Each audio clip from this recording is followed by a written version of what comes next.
महापालिकेच्या निवडणुकीचा प्रचार अंतिम टप्प्यात आला असून सर्वच उमेदवारांकडून जोरदार प्रचार सुरू आहे। शहरातील हडपसर परिसरामध्ये प्रभाग क्रमांक 41 मधून शिंदेच्या शिवसेनेचे उमेदवार नाना भानगिरे निवडणुकीच्या रिंगणात उभे आहेत। नाना भानगिरेंनी डोर टू डोर आणि प्रचार जो आहे तो सुरू केलेला आहे। नाना भानगिरेंनी लाडक्या बहिणीसह पदयात्रा काढत प्रचार देखील केलेला आहे।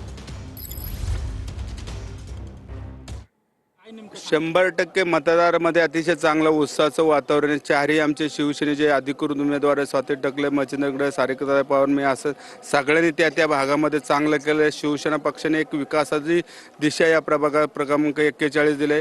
जवळ या 3 वर्ष पुणे महानगरपालिका प्रशासन असताना सुद्धा आम्ही शिंदे साहेबांच्या नेतृत्वाखाली 800-900 कोटी रुपये या भागाच्या विकासासाठी आणले। त्यामुळे विकासाच्या मुद्द्यावर घेऊन आम्ही सर्व मतदारांशी जाऊन भेटतो, संवाद साधतोय। त्यामुळे मतदारांमध्ये एक उत्साहाचं आणि आनंदाचं वातावरण त्या ठिकाणी दिसतंय। भविष्यामध्ये निवडून दिल्यानंतर संपूर्ण प्रभाग क्रमांक 41 जो ज्वलंत प्रश्न म्हणजे पिण्याच्या पाण्याचा प्रश्न नव्याने समाविष्ट झालेला गावात टँकर मुक्त संपूर्ण प्रभाग क्रमांक 41 कसा होईल, त्याचबरोबर तिथली सांडपाण्याची व्यवस्था असेल, स्वच्छता कशी राखली जाईल, त्याचबरोबर चौकाचौकामध्ये कॅमेरे कसं बसवले जाईल, जे मोठ्या प्रमाणामध्ये त्या भागामध्ये वाहतूक कोंडी होते, जड वाहतूक त्या ठिकाणी मोठ्या प्रमाणात असल्यामुळे तिथं प्रदूषण मोठ्या प्रमाणात होते। मग ते पर्याय रस्ते त्या ठिकाणी कसे करता येईल, एक जसं पीपीपी मॉडेलवर मी ह्या भागामध्ये रस्ते 700-800 कोटीचे, त्याच पीपीपी मॉडेलवर तिथल्या बिल्डरांची त्या ठिकाणी क्रेडिट नोट वापरून त्या ठिकाणी पर्याय रस्ते कसे डेव्हलप करता येईल, त्या भागामध्ये जे काही ॲम्युनिटी बेसच्या जागा आपल्या ताब्यात आल्या त्या भागामध्ये गार्डन,